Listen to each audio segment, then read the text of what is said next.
Hello everyone, welcome back to my channel Urdu Darsgah. I hope आप लोग ठीक होंगे।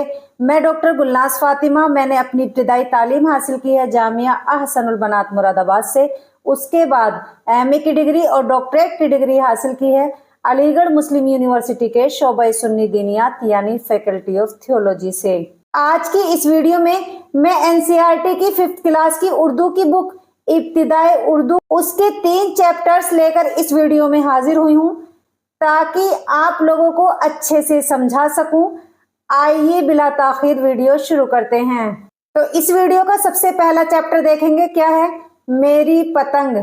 सबसे पहले देखेंगे इसके अल्फाज माना यानी वर्ड्स मीनिंग। सबसे पहला लफ्ज है खुश रंग। तो ये टाइपिंग मिस्टेक है, ये लिखा है खुश रंग, तो इसका मीनिंग होगा अच्छे रंग वाला। दूसरा मीनिंग क्या है, काटदार, धारदार। धारदार किसको कहते हैं, यानी जो चीज तेज चलती हो और काटने वाली हो उसको कहते हैं धारदार। उमंग, उमंग किसको कहेंगे, खुश, वलवला इसको कहेंगे उमंग। नेक्स्ट लफ्ज कौन सा है, शोखो शंग, इसके माने आते हैं तेज भड़कीला। मिसल, मिसल कहेंगे तरह जैसा यानी उसके मिसल उसके जैसा। और देखिए ये क्या है, बुलंद, बुलंद कहेंगे ऊंचा। खला, खला किसको कहेंगे, जमीन से ऊपर का वो हिस्सा जहां जमीन की कशिश खत्म होती है उसको क्या कहते हैं, खला यानी स्पेस। यानी जमीन और आसमान के बीच का हिस्सा क्या कहलाता है, खला कहलाता है। इसके बाद देखते हैं अल्फाज और मुतजाद यानी अपोजिट वर्ड्स। सबसे पहला क्या है, बुलंद। बुलंद किसको कहते हैं, ऊंचा, तो इसका अपोजिट होगा पस्त, पस्त कहते हैं नीचा। दूसरा लफ्ज देखिए आसमान, आसमान का अपोजिट क्या होगा, जमीन। दाएं, दाएं का अपोजिट होगा बाएं। खुश रंग, खुश रंग का अपोजिट क्या होगा, बदरंग। बदरंग, बद, बद कहते हैं बुरा, रंग बुरा रंग।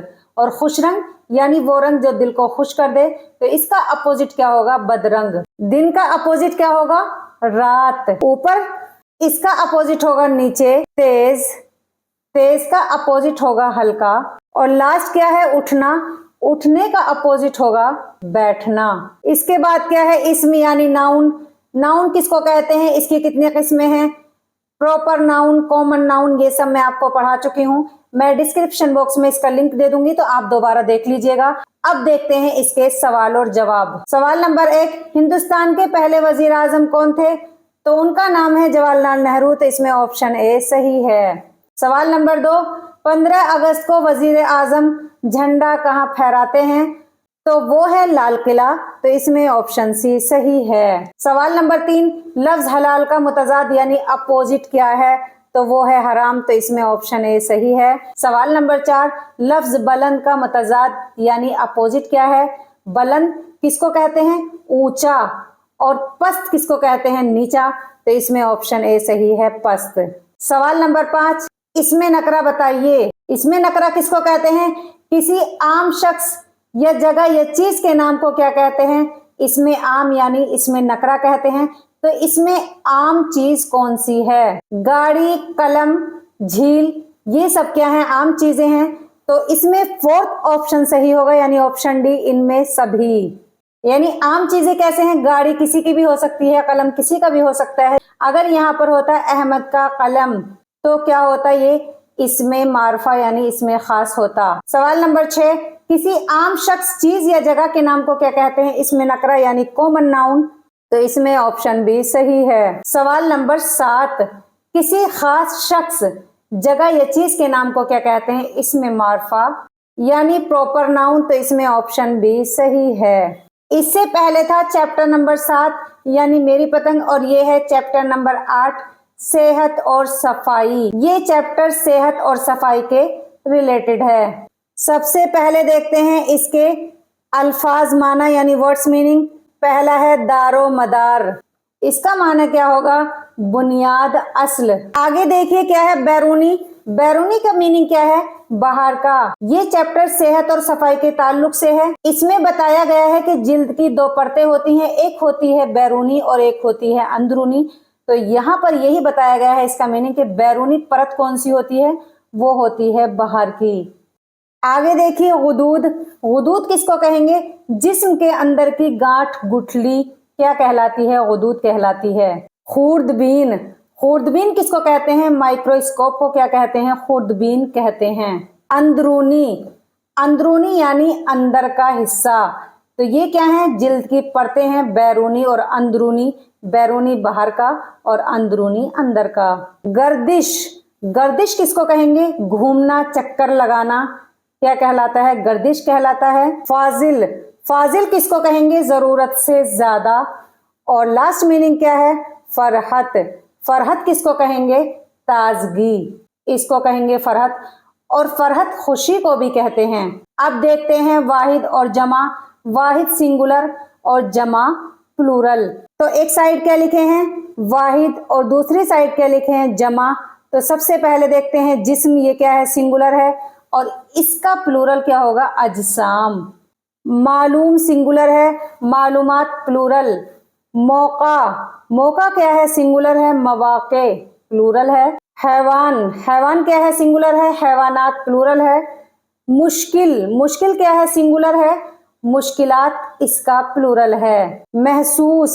महसूस क्या है? सिंगुलर है और महसूसात क्या है? प्लूरल है। आफत। आफत सिंगुलर है, आफात प्लूरल है। मसाम। मसाम क्या है? सिंगुलर है। मसामात प्लूरल है। आगे क्या है? इस्म और सिफत। इस्म लिबास, मसाम, जिल्द, खून, मक्खी, तौलिया, साबुन, खुर्दबीन। खुर्दबीन यानी माइक्रोस्कोप, ये सब क्या है? इस्म है। और सिफत क्या है? ताजा, अच्छी, साफ, चखना, गरम, गंदा, सख्त, बारीक, ये क्या है? सिफत है यानी एडजेक्टिव है। मुजक्कर मुअन्नस। मुजक्कर मैस्कुलिन, मुअन्नस फेमिनिन। मुजक्कर मेल के लिए बोला जाता है और मुअन्नस फीमेल के लिए बोला जाता है। सबसे पहले देखते हैं मुजक्कर यानी मेल, मैस्कुलिन।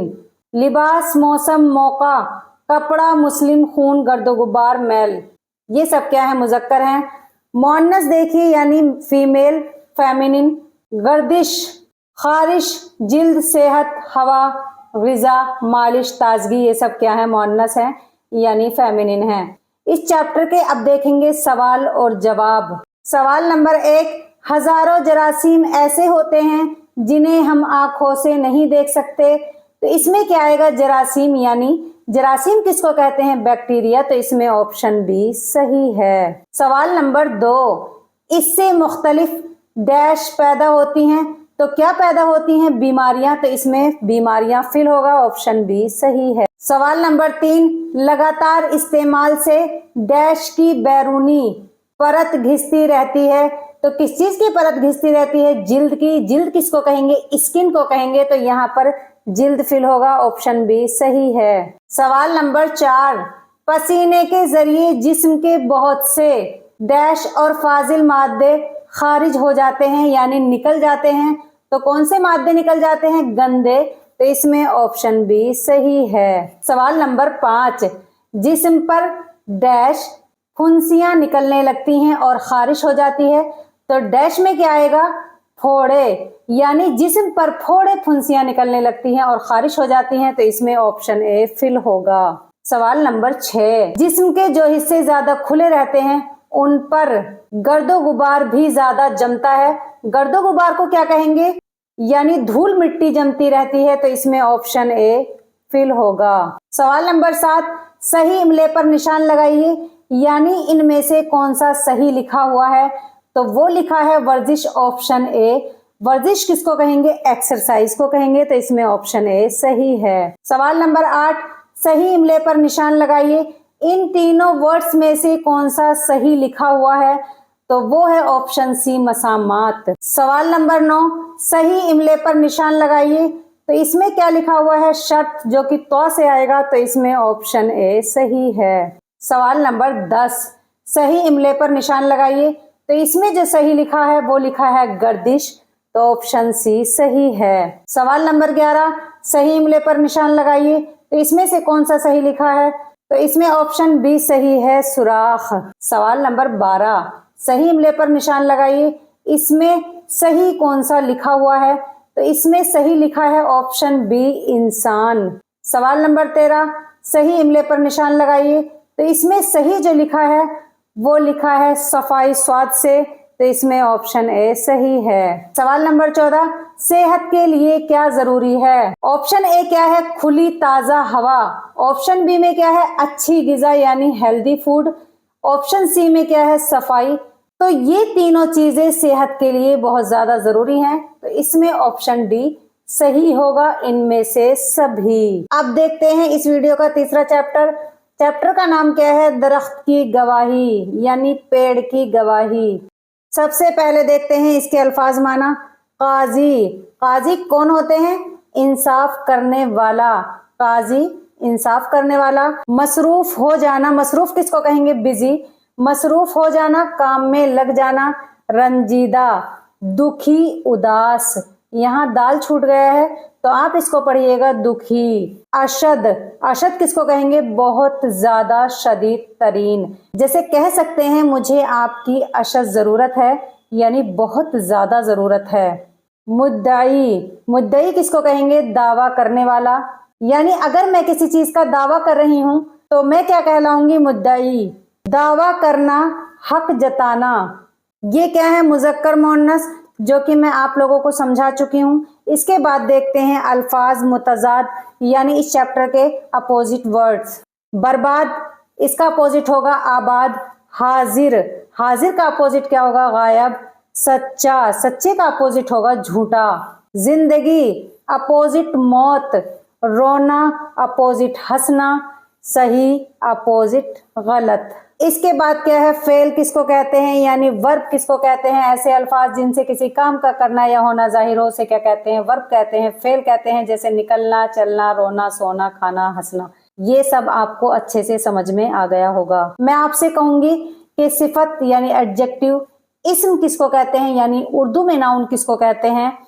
और इसके अलावा फेल, फेल की कितनी किस्में हैं, इस्म की कितनी किस्में हैं, तो ये सब आप अच्छे तरीके से पढ़ लीजिएगा क्योंकि ये बहुत बार रिपीट हुए हैं। इसके बाद देखते हैं इस चैप्टर के सवाल और जवाब। चैप्टर का नाम क्या है?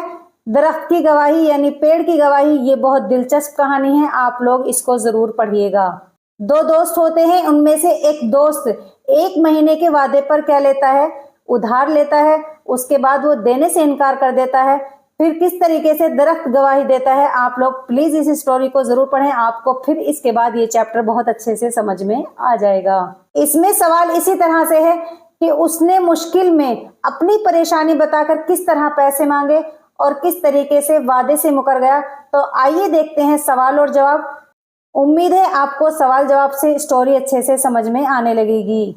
सवाल नंबर 1, लेकिन मुश्किल ये थी कि वो बगैर किसी डैश के फैसला नहीं दे सकता था। तो फैसला किसके बगैर नहीं होता है? गवाहों के बगैर नहीं होता है। यानी अगर कोई गवाही देने वाला नहीं हो तो फैसला नहीं होता है, तो इसमें फिल होगा गवाही।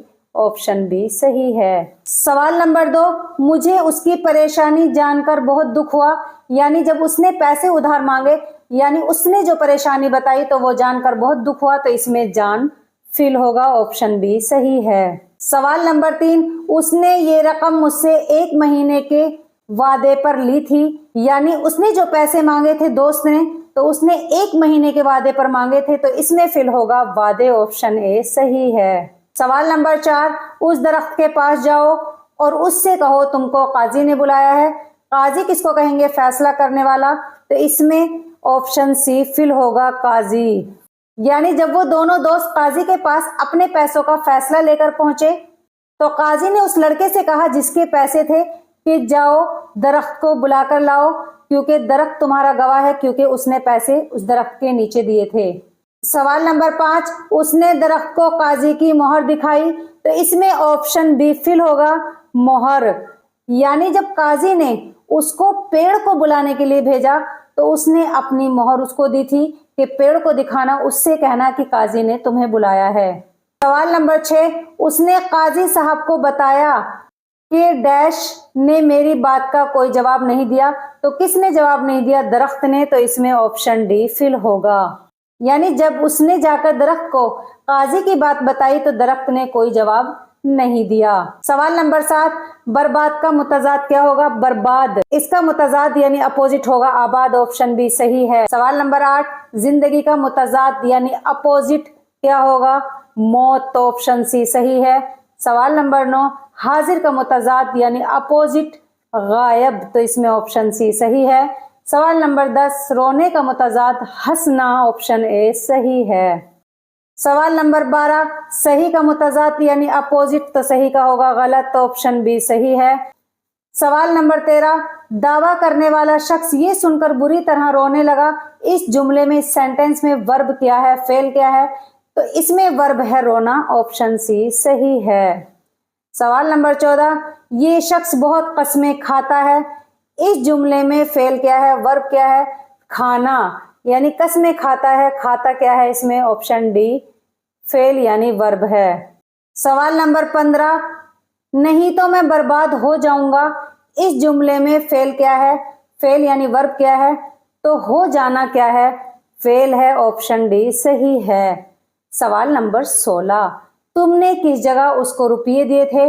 इस जुमले में फेल क्या है यानी वर्ब क्या है, तो देना क्या है, वर्ब, तो ऑप्शन ए सही है। सवाल नंबर 17, काजी की बात सुनकर दूसरा शख्स मुस्कुराने लगा। इस जुमले में फेल क्या है, तो इस जुमले में फेल यानी वर्ब है मुस्कुराना, तो इसमें ऑप्शन बी सही है। सवाल नंबर 18, काजी ये सुनकर फिर मुकदमों में मसरूफ हो गए यानी बिजी हो गए। इसमें फेल क्या है, तो फेल क्या है, मसरूफ हो जाना, तो इसमें ऑप्शन सी सही है। प्लीज आप लोग इस स्टोरी को जरूर पढ़िएगा, तो आपको ये चैप्टर बहुत अच्छी तरीके से समझ में आ जाएगा। मैं इस उम्मीद के साथ इस वीडियो को खत्म करूंगी कि तीनों चैप्टर्स अच्छे से समझ में आ गए होंगे। अगर आप लोगों को हमारी इन तमाम वीडियो से थोड़ा सा भी फायदा हो रहा हो, तो आप लोग हमारे चैनल उर्दू दर्सगाह को सब्सक्राइब करना ना भूलें। और प्लीज अगर मुझसे कोई गलती हो जाती है तो मेरी इस्लाह जरूर करें और अपना फीडबैक याद से जरूर दें। मुझे आप लोगों के फीडबैक का इंतजार रहता है। नेक्स्ट वीडियो में फिर हाजिर होंगी एक और वीडियो के साथ। तब तक तमाम बच्चे अच्छे से तैयारी करते रहें और अच्छी उम्मीद रखें और खुश रहें, अपना ख्याल रखें। अल्लाह हाफिज।